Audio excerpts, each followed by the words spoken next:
gotcha! Linda O'Hanlon looks after her 2 grandchildren, an 18-month-old girl and her 6-week-old brother. Both children were born addicted to illegal substances, drugs, so they have neonatal abstinence syndrome. This mother of 7 took them in when the children's mother abandoned them. It just escalated. I think that she always thought she had a handle on it. We spent many years trying to help her, and then she just disappeared. O'Hanlon began caring for the girl after her daughter gave birth while on heroin. She says the baby girl went through a grueling process, staying in the hospital nearly a month and battling withdrawals for the next 6 months. It was horrifying. It was crying uncontrollably, seizures, convulsions, rapid panting, sneezing, hiccuping, and it was nonstop. And the muscle spasms, they're so awful. It looks like their whole body tightens up and their back arches, and they scream in pain. It's horrendous. About 6 weeks ago, word of another birth.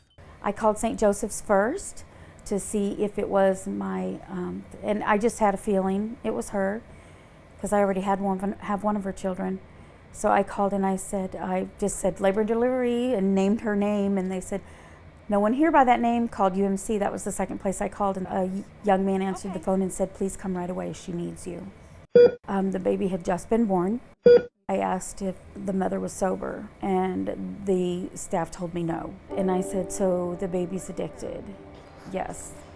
And I said, okay. Well, I stayed. It's what I did with the first baby. It's what I did with the second baby. I didn't leave. There was a family member that sat at the bedside that entire night watching that baby and doing whatever the baby needed. And that's when we recognized this would be a good candidate for our program. Nurse practitioner Lisa Graham and Dr. Mohammed Bader are breaking ground in Arizona with Banner UMC when it comes to treating babies who are addicted to drugs. Historically, we treated these babies with morphine. We used to admit this baby to the neonatal intensive care unit or to the pediatric floor and keep these babies like for 20 to 30 days, giving them a dose of morphine every 3 hours. Until they discovered a new method that started at Yale. Now they're the only hospital in Arizona to treat their patients in this revolutionary way. The new method just looks at can they eat, can they sleep, and can they be consoled. And if you have a period where you cannot console them, we'll still treat them with a dose of morphine, but instead of scheduling it every 3 hours, we just do a one-time dose of morphine.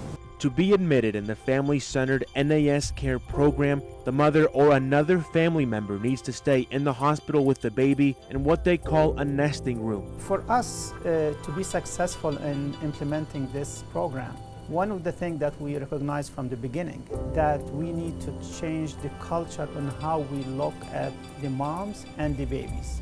Get rid of any judgmental comment, cannot be productive, and in fact can be harmful to both the parent and the baby. Since beginning in June, 12 women have been admitted into the program. Most were able to take their babies home.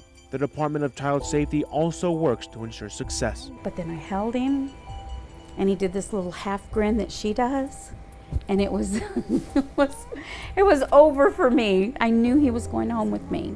Ivan Rodriguez, KGUN 9 on your side.